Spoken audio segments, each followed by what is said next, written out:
muito daquilo que cremos está ligado aos relacionamentos que nutrimos.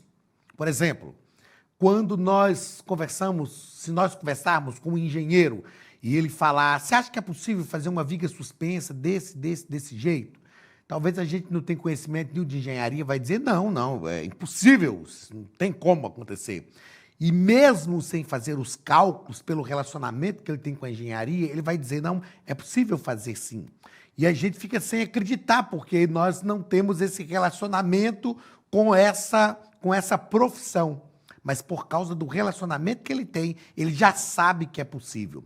A nossa relação com Deus e com o Espírito Santo passa pelo mesmo caminho. Por que muitas pessoas têm dificuldade em crer que o Espírito Santo é Deus? Em crer em Deus como um todo? Porque tem pouco relacionamento com Ele. Ou seja, quanto mais relacionamento nós tivermos com Deus, mais nós creremos nele e mais nós conseguiremos ver o que ele é capaz de fazer na nossa vida. Talvez a sua pouca fé é um reflexo do pouco relacionamento que você nutre com Deus. Então mude isto a partir de um relacionamento mais intenso e mais profundo. Meus queridos, a paz do Senhor, eu sou o pastor Anderson Silva, estamos na nossa Escola Bíblica Dominical aqui na Academia de Pregadores. Na aula de hoje, nós vamos estudar a lição de número 11, do dia 10 de dezembro. Mas é importante frisar que o dia 10 de dezembro é o dia da Bíblia, o maior livro de todos os tempos, o mais vendido, o mais traduzido para as mais diversas línguas, o mais testado, o mais poderoso e o mais transformador livro de todos os tempos. É o livro mais transformador de todos os tempos. Então, creia na Bíblia, ame a Bíblia, leia a Bíblia, pratique o que a Bíblia ensina, porque com toda certeza você vai perceber que a sua vida será totalmente diferente. Então é importante aproveitar esse momento da Escola Bíblica Dominical para falar da importância da Bíblia, da relevância da Bíblia para a humanidade e para dizer que a Bíblia é a palavra de Deus ao nosso coração. Estudaremos, como eu disse, a lição de número 11, dia 10 de dezembro de 2023, e como está aí na sua tela, o título da nossa lição é Fé para crer que o Espírito Santo é Deus. Estamos estudando durante esse trimestre sobre a prova da vossa fé e nós precisamos realmente crer que o Espírito Santo é Deus. Nós vamos entender o contexto disso na nossa aula de hoje. O texto principal da nossa lição está em João capítulo 14, versículo 17. O Espírito da verdade, que o mundo não pode receber, porque não o vê nem o conhece, mas vós o conheceis, porque habita convosco e estará em vós. Jesus estava falando aqui do Espírito Santo que seria dado, o outro Consolador, outro da mesma essência, outro assim como ele. E ele já estava dizendo para os discípulos que o Espírito ia habitar dentro deles, que é o que ocorre conosco hoje. O Espírito Santo habita dentro de nós e ele diz, vocês o conhecem. O mundo não pode, mas vocês o conhecem porque ele já habita convosco, mas ele estará dentro de vocês. Nós vamos entender isso na nossa aula de hoje. Vamos perceber que uma coisa era a convivência do Espírito com os discípulos ali, através da vida de Cristo. Outra coisa totalmente diferente é verdadeiramente a ação do Espírito Santo dentro de nós. Uma ação poderosa do Espírito que age dentro de nós. Ele está dentro de cada um de nós. A Bíblia diz também que nós somos templos do Espírito Santo. Cada um de nós somos templos do Espírito Santo. O resumo da lição nos diz que somente por meio da ação do Espírito Santo o ser humano pode reconhecer o pecado, assim também como a justiça e o juízo divino. Por que nós nos entregamos a Cristo? Por que nós nos arrependemos? Por que nós temos o reconhecimento do pecado? Porque nós nos relacionamos com o Senhor. O Espírito Santo gera isso em nós. É através da ação do Espírito Santo. E só o Espírito Santo pode fazer isso. Nenhum de nós pode reconhecer o seu pecado ter o arrependimento, porque um dos primeiros passos, ou o primeiro passo do arrependimento é o reconhecimento do pecado. Nenhum de nós podemos passar por esse caminho se o Espírito Santo não agir verdadeiramente em nosso coração. Então, o Espírito Santo tem uma relevância e uma importância muito grande, não só para nós que já servimos ao Senhor, mas para toda a humanidade. O texto bíblico da nossa lição está em João, capítulo 16, versículos 7 ao 15, que nos diz assim: todavia digo-vos a verdade, que não convém que eu vá, que convém, aliás, que vos convém que eu vá, porque se eu não for, o Consolador não virá a vós, mas se eu for, enviá-lo-ei. É claro que Jesus estava falando aqui da ação do Espírito como Consolador, ok? Como eu disse, mesmo enquanto Jesus estava presente na terra, o Espírito estava agindo, estava ali com os discípulos através da sua ação na vida de Cristo. Mas Jesus precisava ir para que o Espírito viesse como Consolador. E Jesus continua dizendo: e quando ele vier, convencerá o mundo do pecado e da justiça e do juízo. Do pecado porque não crê em mim, da justiça porque vou para meu Pai e não me vereis mais, e do juízo porque já o príncipe deste mundo está julgado. Então é uma tríplice ação do Espírito Santo na vida de todo ser humano. Todo ser humano. O Espírito Santo tem essa tríplice ação na vida da pessoa: convencer do pecado, da justiça e do juízo. Ele convence dessas três coisas. Ainda tenho muito que vos dizer, mas vós não o podeis suportar agora. Mas quando vier aquele Espírito de verdade, ele vos guiará em toda a verdade, porque não falará de si mesmo, mas dirá tudo o que tiver ouvido e vos anunciará o que há de vir. Ele me glorificará, porque há de receber do que é meu e vos há de anunciar. Tudo quanto o Pai tem é meu. Por isso vos disse que há de receber do que é meu e vos há de anunciar. Então aqui nós temos uma clareza de que é a ação do Espírito Santo como o Consolador, Paráclito, que nós já vamos tratar disso aqui já já. O Espírito Santo vindo sobre a vida dos discípulos, vindo sobre a igreja, vindo sobre nós como o verdadeiro Consolador. Primeiro ponto da nossa lição: o nosso escritor vai tratar sobre o Espírito Santo nas Escrituras Sagradas. Primeiro parágrafo: o Espírito Santo no Antigo Testamento.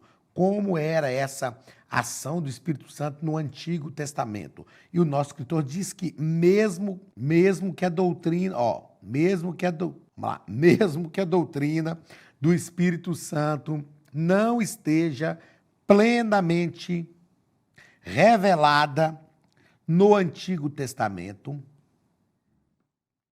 tal fato não altera a existência e a obra dele. Em relação ao Espírito Santo, o título mais encontrado no Antigo Testamento é o Espírito de Yahvé ou o Espírito do Senhor. Jurgen Moltmann é um teólogo que recebe algumas críticas, mas ele fala de forma muito interessante sobre a ação trinitária de Deus. E ele fala sobre a ênfase histórica da Trindade, a ênfase histórica da Trindade. Jurgen Moltmann fala sobre isso. E ele mostra que no Antigo Testamento, tanto o Pai, quanto o Filho, quanto o Espírito estavam agindo. No Novo Testamento, tanto o Pai, quanto o Filho, quanto o Espírito estava agindo. Nos nossos dias, o Pai, o Filho e o Espírito estão agindo. Só que cada uma dessas eras, cada uma dessas épocas, dá uma ênfase histórica para uma das pessoas da Trindade. Por exemplo, no Antigo Testamento, Pai, Filho e Espírito estão agindo, mas a ênfase histórica do Antigo Testamento é para a pessoa do Pai.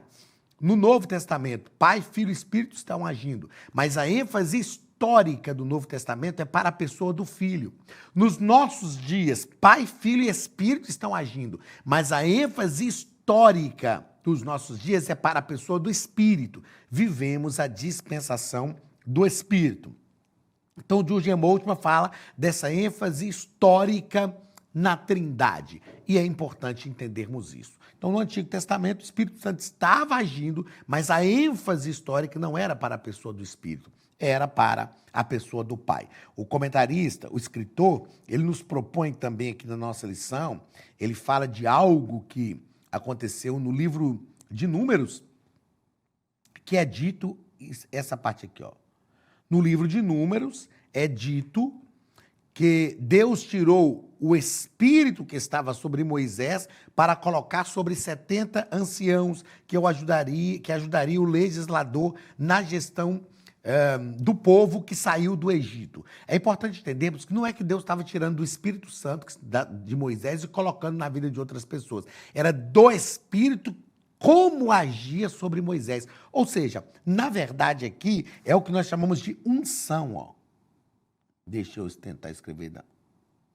Unção. Deus estava tirando da unção de Moisés e colocando esta unção sobre mais 70 anciãos. Não é? Então, era a unção que estava sobre Moisés, Deus está tirando da mesma unção e transferindo esta unção, porque a unção ela é transferível. Deus estava transferindo esta unção de sobre Moisés para mais 70 anciãos. Segundo parágrafo do primeiro ponto, no Novo Testamento. No Novo Testamento, nós chamamos o que é a dispensação do Espírito. Aliás, não a dispensação do Espírito, é iniciado, né? A dispensação do Espírito através da vida do Filho. Dispensação do Espírito. Através da vida do Filho, através do próprio Cristo, nós já temos uma ação do Espírito Santo e nós vamos entender isso aqui, ó, no terceiro parágrafo. A Academia de Pregadores tem um recado para você. Olá, queridos alunos e alunas da Academia de Pregadores, que bom ter você conosco neste momento tão especial. Estamos aqui para apresentar a nova plataforma da Academia de Pregadores, que foi construída ao longo dos últimos meses com muito carinho, um grande investimento, para levar até você não somente um conteúdo de excelência, mas também tecnologia de ponta. Veja comigo. Os cursos estão organizados por trilhas na página principal. Aqui você encontra sugestões, lançamentos, temas específicos e outras categorias. No final da página tem uma trilha com todos os cursos. Após começar os seus estudos, a primeira trilha será Continuar assistindo, que mostra somente os cursos iniciados por você. Sobre a capa do curso, consta o número de aulas, a carga horária e um botão para adicionar os favoritos. Nesta seta, você pode expandir e ver um vídeo de introdução. Para fazer login, clique no avatar no canto superior direito e insira o seu e-mail e senha usados no cadastro. Caso tenha esquecido a senha, é só clicar neste link, preencher o e-mail cadastrado e a senha será enviada. No canto superior esquerdo fica o novo menu do portal. Ao abrir um curso pela primeira vez, você vê as informações do curso e do professor. E na lateral, ou logo abaixo, se for no celular, está a lista de módulos e aulas. Algumas aulas iniciais podem ser grátis e qualquer pessoa que fizer um cadastro rápido pode assistir. Após se matricular, aqui você vê as aulas concluídas, aulas liberadas ou agendadas. Você pode adicionar os favoritos, dar uma nota ao curso e acompanhar o seu progresso. E se você sair do curso e retornar depois, o sistema vai abrir exatamente a última aula assistida. Se estiver no computador, use esta seta para ampliar a tela. Logo abaixo da videoaula você encontra os links para baixar anexos, como áudio e apostilas. E neste campo em branco, pode fazer as suas anotações enquanto assiste. Depois é só imprimir ou salvar. Quando terminar o curso, clique no botão Emitir meu certificado e ele será gerado automaticamente no mesmo instante e sem custo. Clicando no avatar, você tem acesso ao seu perfil e histórico de pagamento. Em Meus Cartões, pode adicionar um novo cartão de crédito para fazer o pagamento do seu plano. Se você já era nosso aluno e seu cartão não aparece aqui, adicione um cartão na nova plataforma. Então aproveite as novidades e clique em Assine Agora. Escolha um dos planos, venha para a Academia de Pregadores, a maior escola bíblica online do Brasil.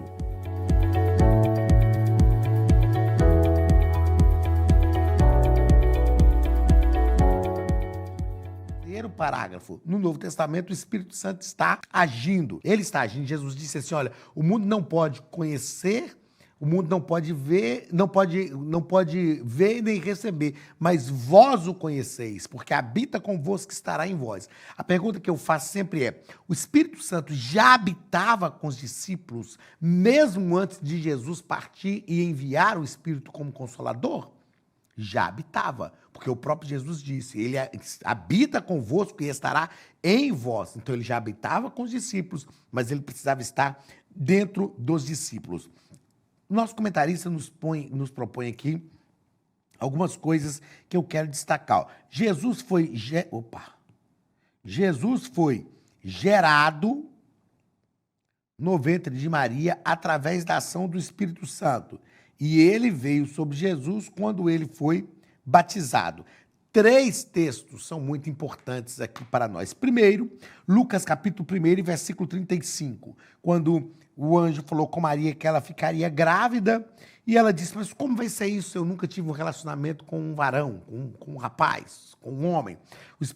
E então o anjo, Gabriel, falou para ela, descerá sobre ti, o Espírito Santo vai gerar no seu ventre o ente querido de Deus. Em Lucas 1:35, nós vemos que Jesus foi gerado no ventre de Maria através da ação do Espírito.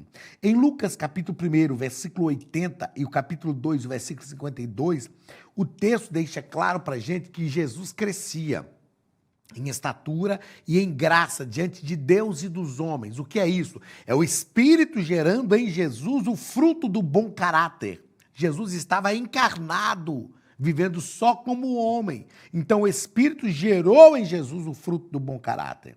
Depois, Lucas, capítulo 3, versículos 21 e 22, a Bíblia diz que quando ele foi batizado por João, que ele estava saindo da água, o Espírito veio sobre ele na forma corpórea de uma pomba e ouviu-se uma voz do céu dizendo, este é o meu filho amado em quem me comprazo, em quem eu tenho todo o meu prazer.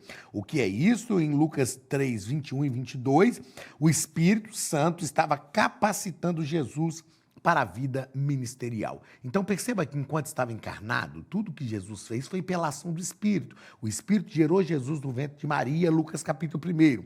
O Espírito gerou em Jesus o fruto do bom caráter, Lucas capítulo 1, versículo 80 e o capítulo 2, versículo 52.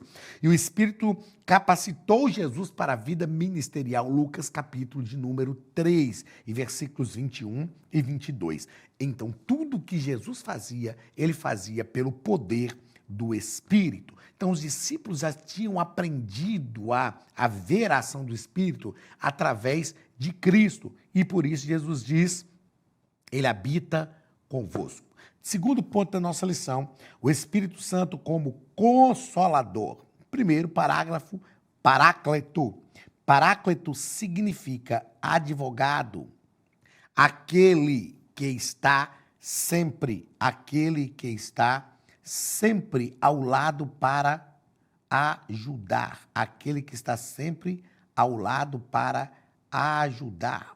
O paráclito aqui é aquele que fala por nós. O que é o advogado? O advogado é isso, né? Se você você nomear um advogado para qualquer causa, você não pode fazer uma pergunta direta para o juiz. Você fala para o advogado e o advogado é que fala com o juiz. Então, o Espírito Santo aqui, como um paráclito, é aquele que fala por nós. É aquele que Paulo diz em Romanos capítulo 8, que intercede por nós com gemidos inexprimíveis. Segundo parágrafo, a presença permanente de Cristo. Aqui o nosso escritor propõe algo que é importante a gente pensar e refletir exatamente se é exatamente o que ele quis dizer. Ele fala, Jesus tinha que concluir seu ministério para que pudesse estar presente com os seus discípulos por meio do Espírito que guia o ser humano a toda a verdade a respeito de Cristo. É preciso propor uma interrogação nessa afirmação aqui, ó. É preciso propor uma interrogação. Jesus estaria presente por meio do Espírito? Não. Jesus está presente conosco e não é por meio do Espírito. É o Espírito, sem dúvida, é o Espírito que gera em nós a sensibilidade necessária para que nós percebamos esta ação do Espírito. Mas Jesus está presente conosco. Ele disse, eis que estou convosco todos os dias até a consumação dos séculos. Quando Jesus disse isso aos discípulos, Jesus não disse assim, eis que estarei convosco. Jesus disse, eis que estou convosco. Ou seja, ele estava presente e ele afirma isso, estou convosco todos os dias até a consumação do século. Então, conosco está a presença do Pai, do Filho e do Espírito, pensando novamente naquilo que eu disse mais no início da nossa aula, o que o Jürgen Moltmann fala sobre a ênfase histórica na Trindade. Então não é que Jesus está conosco através do Espírito, mas o Espírito nos faz perceber a presença de Cristo. O Espírito nos faz estar sensível a essa presença de Cristo, sem dúvida nenhuma. Terceiro parágrafo, a batalha da vida cristã. O nosso escritor foi muito feliz quando ele disse aqui, ó, que enfrentamos 3 inimigos cotidianamente, o mundo, a carne e o diabo. Esses 3 inimigos nós enfrentamos o tempo inteiro, mas o Espírito Santo está conosco, deixa eu mudar a cor, mas o Espírito Santo está conosco, nos dando coragem, forças para lutar e vencer estes inimigos, nos dando coragem, forças para lutar e vencer estes 3 inimigos. Nós não conseguimos vencer se não for a ação do Espírito Santo na nossa vida. Nós não conseguimos. É Ele quem nos capacita. Terceiro ponto da nossa lição. O nosso escritor nos diz que o Espírito vai falar sobre o Espírito Santo na revelação e na inspiração das Sagradas Escrituras. O que é revelação? Revelar significa desvendar ou desvelar. É Deus revelando ao homem algo que sem ação divina ele jamais teria conhecimento. Deus revelando ao ser humano algo que sem ação divina ele jamais teria conhecimento. O Espírito Santo agiu sobre a vida dos escritores bíblicos para lhes revelar a vontade de Deus. Eu fiz questão de anotar aqui o seguinte, ó. Em toda a história da humanidade, o Espírito Santo sempre esteve em contato com o ser humano, a fim de tornar possível a revelação de Deus, ou a relação, o relacionamento com Deus. Então, em toda a história da humanidade, o Espírito Santo sempre esteve presente nessa relação com o ser humano, desde o Antigo Testamento. E a revelação é isso. Revelação é tirar o véu, é trazer à tona, é se tornar conhecido, é se mostrar. E o Espírito Santo foi quem revelou. O que é revelar? É mostrar ao ser humano aquilo que ele não teria condição de ver de forma natural. O Espírito Santo agiu também na inspiração das Sagradas Escrituras. Ó. A revelação refere-se ao material produzido e a inspiração refere-se ao método. A palavra inspiração deriva do grego, que significa theopneustos, que por sua vez traz o significado de sopro de Deus. O que é o theopneustos? Vem de 2 termos gregos, xeos, que é Deus, mas pneuma, que é vento. Só que aqui não é só o vento de Deus, é o hálito de Deus. Importante, a revelação se refere ao material produzido. Aquilo que eles escreveram de forma revelada, e a inspiração ao método. Como Deus fez esses homens escreverem aquilo que eles não sabiam de forma tão própria, de maneira que aquilo que eles escreveram acontecesse depois. Foi uma ação direta de Deus, uma inspiração. O que é inspirar? É colocar dentro. Quando nós vamos ao médico, o médico diz, inspire, a gente puxa o ar para dentro e respire. Nós completamos o ciclo respiratório. Então, inspirar é colocar para dentro. Deus colocou dentro dos escritores o que Deus queria que eles escrevessem e eles escreveram, então, de forma inspirada. Terceiro e último parágrafo da nossa lição, o agir do Espírito Santo. Sem a ação do Espírito, é impossível haver uma espiritualidade saudável. Como acabamos de falar agora há pouco, desde sempre o Espírito Santo agiu, esteve em contato com o ser humano a fim de fazer o ser humano compreender todas as coisas no que tange a nossa relação com Deus. Sem a ação do Espírito Santo, é impossível haver uma espiritualidade saudável. O nosso desejo, então, é que o Espírito Santo esteja sempre agindo em seu coração. E aquilo que nós falamos na aula passada, quanto maior for o seu relacionamento com o Espírito Santo, mais você vai confiar nele, mais você vai crer nele e mais perto do Espírito você estará. Que o Espírito Santo esteja dentro de você, agindo todos os dias, em todas as coisas, para a glória do nome de Jesus. Um grande abraço, Deus te abençoe e até a nossa próxima aula, em nome de Jesus.